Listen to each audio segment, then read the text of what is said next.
dicampur dengan hal yang memabukkan. Saya lupa namanya. Apa? Iya, rum ya? Iya. Dia pernah minum ya? Gini, sebenarnya kita tidak nyembah Ka'bah, tapi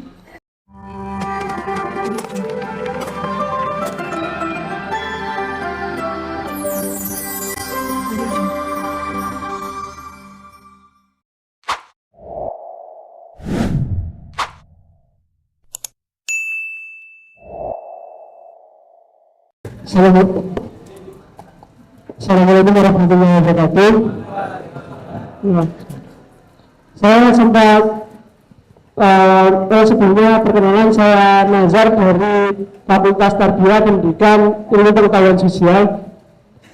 Saya sempat membaca sebuah buku karya dari sahabatnya Tretan dan Coki Muslim, di mana di sana menerangkan sedikit tentang beragama dalam keragaman, dengan judul temanya judul bukunya itu Seni Merayu Tuhan. Begitu. Nah, lalu yang saya tanyakan, di daerah saya itu bukan mayoritas, 30% dari penduduknya itu adalah agama Hindu. Lebih tepatnya Pasuruan perbatasan dengan Tengger, seperti itu. Nah, di sana di desa saya ada seorang tokoh Hindu. Beliau alhamdulillahnya masuk Islam, tapi beliau ini masih belum meninggalkan konteks agamanya yang dulu, yaitu menyembah Ganesha dan sebagainya. Nah, yang saya tanyakan, untuk orang-orang Islam yang tetap dan masih memegang budaya agama sebelumnya atau adat-adat Jawa, bisa kita sebut Islam kejawen, itu bagaimana hukumnya? Terima kasih. Wassalamualaikum warahmatullahi wabarakatuh. Assalamualaikum warahmatullahi wabarakatuh. Oke, tadi mbaknya yang belakang, tadi siapa yang saya tidak sempat lihat? Ya, mbaknya satu yang pakai kacamata. Saya Nur Alafia Hikmah, saya mahasiswa Tadris Matematika Fakultas FITK. Nah, saya ingin bertanya, Bib, salah satu tantangan Islam menurut saya adalah menghindari yakni barang-barang subhat yang saat ini beredar, yakni seperti es krim mixu.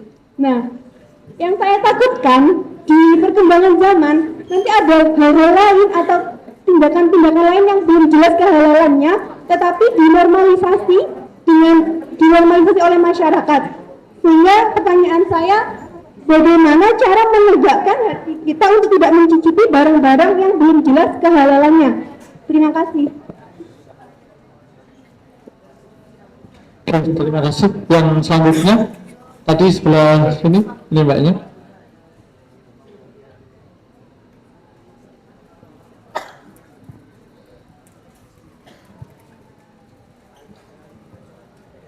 Assalamualaikum warahmatullahi wabarakatuh. Perkenalkan, nama saya Zulfa, alumnus dari BSA UIN Malang. Habib, saya ingin bertanya, tapi sepertinya agak melenceng dari tema. Jadi saya pernah mendengarkan sebuah pertanyaan yang ketika dipikirkan itu membuat kepikiran gitu. Jadi pertanyaannya itu, umat Islam itu kan sholat menghadap Ka'bah. Nah, Ka'bah itu kan sebuah bangunan. Nah, dengan kata lain, umat Islam itu bersujud menghadap sebuah bangunan. Nah, secara kasarnya dalam pertanyaan itu menyebutkan bahwa orang Islam itu berarti menyembah bangunan. Ngapunten nggih. Nuwun sewu nggih. Sesuai pertanyaan itu, menurut jenengan Habib, tanggapan jenengan mengenai pertanyaan yang seperti itu pripun nggih? Matur nuwun. Assalamualaikum warahmatullahi wabarakatuh. Assalamualaikum warahmatullahi wabarakatuh. Oke. Terima kasih. Ya, terima kasih. Ini masih ada 3 pertanyaan gitu ya. Masih banyak ternyata Bu. Ya, ada 3 pertanyaan. Yang pertama, pertanyaan dari Masnya tadi, ada seorang tokoh Hindu ya, yang beliau ini masih walaupun sudah masuk Islam tapi masih melakukan ritual-ritual beragama Hindu tentang menyembah dewa Ganesha dan yang lain-lain. Itu bagaimana, Bu? Kemudian saya lanjut aja Bib ya. Oh, langsung semua. Iya, langsung ada 3, nanti mungkin jenengan bisa tanya ke saya mungkin kalau ada yang lupa. Ya, biar nanti juga nggak kepanjangan jenengan. Yang ketiga tentang tantangan menghindari barang-barang syubhat, karena sekarang itu era milenial ini kan sesuatu itu yang syubhat itu bisa diakal-akalin gitu ini. Ya, banyak yang diakal-akalin ini, oh nggak apa-apa lah sedikit syubhat, ya. Atau itu nggak apa, ya. Ya, yang terakhir, pertanyaan terakhir ini mengenai ya Ka'bah ya. Bagaimana Ka'bah, apakah kemudian Ka'bah itu menyembah batu atau bagaimana itu beda? Ya, iya akan Yang pertama soal, malah saya lupa yang pertama deh. tentang orang Hindu yang masih Orang Hindu. Kalau dia masih menyembah dewa-dewa, kalau dia masih melakukan aktivitas-aktivitas yang menjadi karakter khas kehinduannya dan persembahannya kepada Tuhan selain Allah, maka tentu itu musyrik dan fasik. Tapi kalau dia melakukan budaya-budaya yang tidak ada kaitannya dengan dewanya, tapi budaya-budaya itu sebagai budaya yang dia jaga sebagai budaya, tapi tetap persembahannya kepada Allah, maka itu para ulama misalnya Ibnu Hajar al-Asqalani atau Ibnu Hajar al-Haytami itu memperbolehkan kayak sedekah laut. Sedekah laut itu boleh, asalkan memang tidak diniatkan dan ditujukan kepada selain Allah, tapi untuk memberi makan hewan laut dan sebagai bentuk syukur dia atas karunia yang Allah berikan, karena itu kan masuk sedekah juga kepada ikan, kepada ini laut, kecuali Anda sedekah laut oli gitu. Itu haram tuh, karena nggak jelas tuh apa fungsinya. Sebenarnya nggak usah diharamin, itu lebih ke bodoh aja sih. Nah itu kecuali ya. Tapi kalau sesuatu itu yang betul-betul budaya tasyabbuh, bukan sesuatu yang sifatnya benar-benar identik dengan kehinduannya, maka nggak ada masalah. Tapi kalau sesuatu yang identik, apalagi menyembah Allah, sudah jelas hukumnya musyrik. Nah, kemudian yang kedua, sesuatu yang syubhat. Ini penting. Karena kenapa? Sebagaimana tubuh kalau makan manis terlalu banyak diabetes, batin juga kalau terlalu banyak makan yang haram, ya diabetes juga tuh batin Anda tuh. Lumpuh tuh. Jalan di Sidratul Muntaha gak bisa tuh. Jatuh Anda tuh ke neraka. Iya, karena gini, Imam Hasan al-Basri itu pernah bercerita tentang seorang anak 14 tahun gak dia pernah diajak keluar rumah dan dikasih makan yang halal terus. Pas pertama kali keluar diajak ke pasar, karena pasar kan identik dengan kelakuannya setan ya, nyuri timbangan, riba dan lain sebagainya lah. Walaupun itu relatif ya. Nah, sampai di pasar dia tahu tuh, oh ini orang baik, ini orang jahat. Dari mana? Mukanya bercahaya katanya. Ini bercahaya, itu gelap. Oh ini baik, ini jahat kan. Tahu dia. Karena dari mukanya. Setelah ditelusuri, oh iya ternyata yang satu pakai pons, yang satu enggak. Enggak lah. Terus besoknya dia ke pasar lagi, ternyata dia gak tahu tuh mana yang orang baik, mana yang orang jahat. Karena udah gak bisa melihat kegelapan dan cahaya pada mukanya orang. Usut punya usut, ada korma jatuh ke jalanan, dia makan. Dia gak tahu kalau korma itu hasil jatuh dari mana. Dia makan, syubhat posisinya. Dimakan, hilang tuh 14 tahun kemuliaan yang telah terbangun. Karena kurma itu ternyata jatuh dari tumpukan kurma jualan orang, dan yang punya itu gak ridho masih. Hilang. Bahayanya hal-hal yang syubhat tuh. Sedangkan kita haram dimakan. Haram. Dan ini banyak bukan hanya dalam hal makanan ya, dalam segala hal. Contohnya yang sering tidak kita tahu, Anda tahu mesin jepit tuh. Ya. Judi itu kan. Atau Anda turnamen futsal, uang pendaftaran itu menjadi hadiah bagi pemenangnya, itu masuk judi itu. Banyak hal-hal begitu. Makanya tadi terima kasih buat penanya yang ketiga tadi, itu saya sebenarnya mau memasukkan tuh kuliner, tapi saya lupa. kuliner itu karena sekarang trennya itu banyak hal yang sebenarnya haram tapi kita gak tahu dan gak dikasih tahu, dan itu sudah terlanjur menjadi tren. Kopi dicampur dengan hal yang memabukkan, saya lupa namanya apa? Iya, rum ya, iya. Dia pernah minum ya? Ya, soalnya dia langsung ngomong, rum. Dia kayak buka itu loh. Iya, itu banyak yang tidak dikasih tahu tuh kalau Anda ke ininya. Makanya Anda jangan nanya tuh biar sesekali pernah ngerasain. Enggak lah, jangan. Jadi itu memang betul. Terima kasih buat penanya ketiga tuh. Itu di bidang kuliner itu banyak sekali yang perlu diperbaiki oleh kita tentang hal-hal yang syubhat. Karena prinsip salah satu dari 5 prinsip Thariqah Alawiyah, Thariqah dari semua Thariqah yang ada, makanya dia disebut pra-Thariqah, itu adalah waro. Waro itu hati-hati kepada sesuatu yang bukan haram tapi syubhat. Berarti yang haram nggak apa-apa ya? Yang syubhat aja nggak boleh tuh, apalagi yang haram. Yang syubhat tuh ihtiyat. Masuknya dalam fikih ihtiyat, bab kehati-hatian. Sesuatu yang masih syubhat itu dijauhi. Syubhat itu tidak diketahui statusnya. Bisa jadi halal tapi bisa jadi haram. Jadi itu sesuatu yang dijauhi oleh kita. Nah, yang terakhir soal kita nyembah Ka'bah. Gini.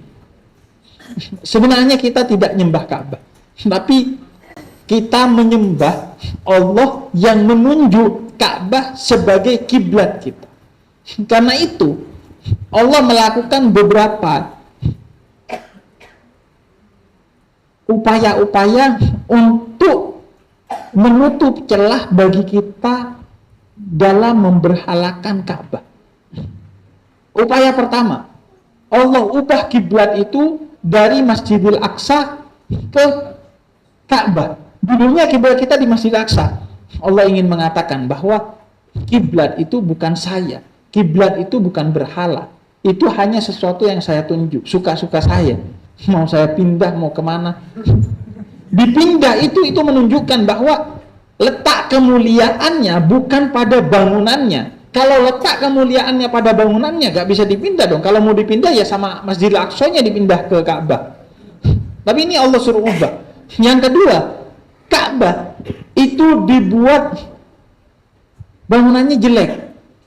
Batu disusun warna hitam, nggak ada bentuk arsitektur apapun.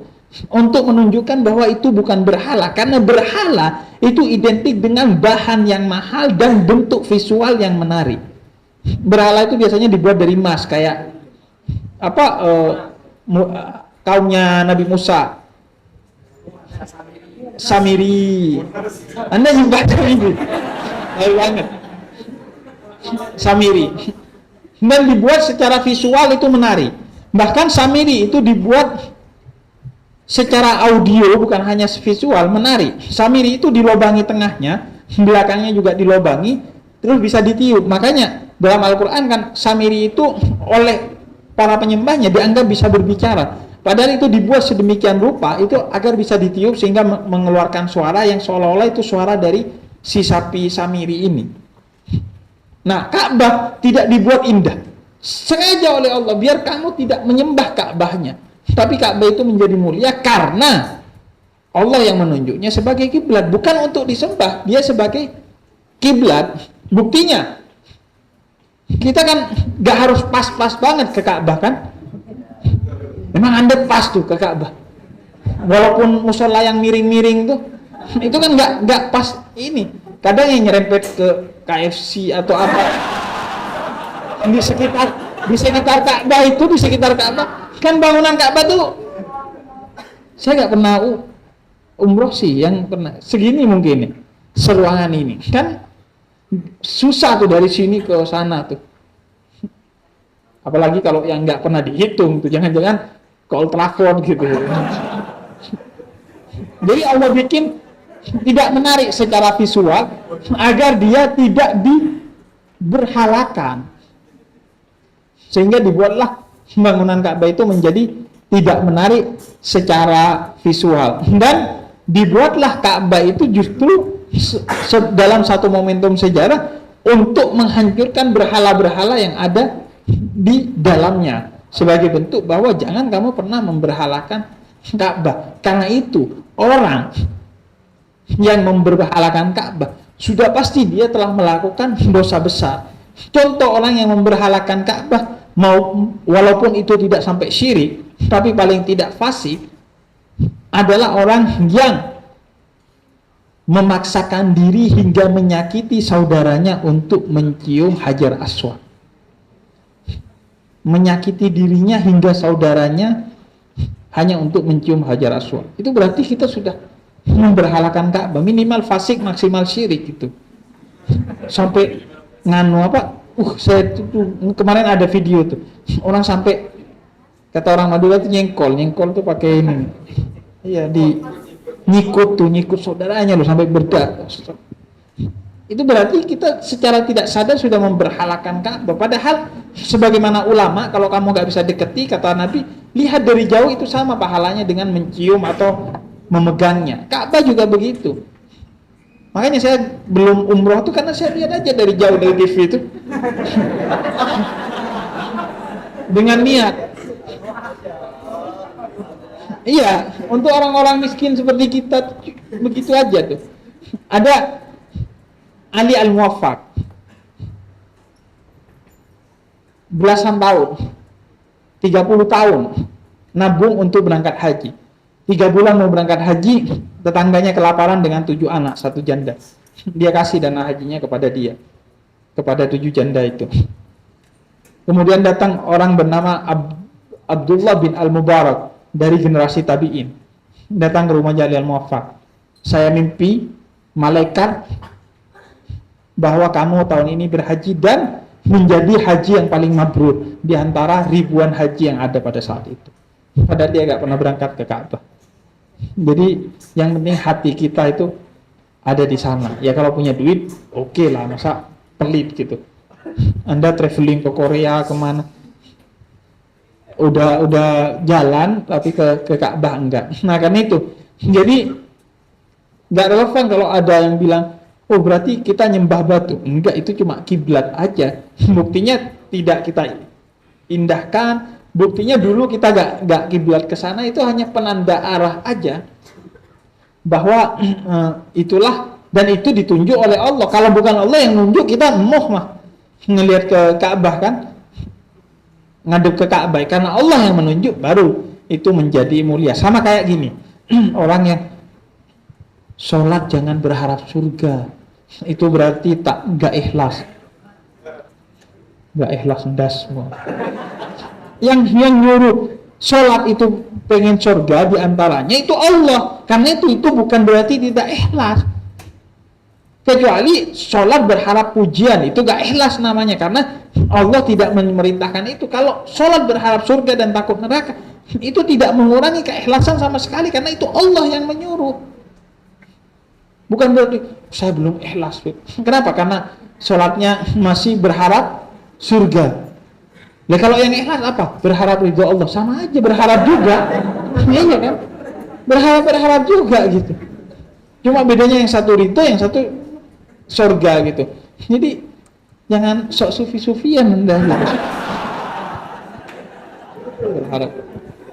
Walaupun ya sebaiknya memang sudah ada melampaui. Kata Rabi Adawiyah, saya ingin menyiram api neraka dan membakar surga agar orang tidak beribadah karena itu utamanya. Itu ya, itu soal makomat, tingkatan dalam sufistik tuh. Tapi bukan berarti gak ikhlas kalau berharap surga. Dan kadang yang sok-sokan ngomong gitu tuh, itu subuhnya jam 8 tuh. Iya kadang tuh, sok-sokan tuh anak-anak habis baca buku 3 eksemplar doang udah, Anda ini gimana sih? Sesungguhnya. Jadi nggak ada tuh. Jadi itu kira-kira kalau ada tuduhan bahwa oh berarti nyembah berhala, ya enggak, kita nggak pernah memberhalakan Ka'bah. Kita menjadikan Ka'bah sebagai kiblat, Itu pun karena ditunjuk oleh Allah, dan karena itu tidak dibuat seperti berhala secara visual dan secara audio, dan tidak juga mutlak. Sebelumnya pernah Ka'bah itu bukan Ka'bah, sebelumnya pernah kiblat itu bukan Ka'bah. Itu menunjukkan bahwa utamanya adalah karena Allah yang menunjuknya, bukan pada bangunan itu sendiri. Itu mungkin. Terima kasih. Oke, terima kasih. Ini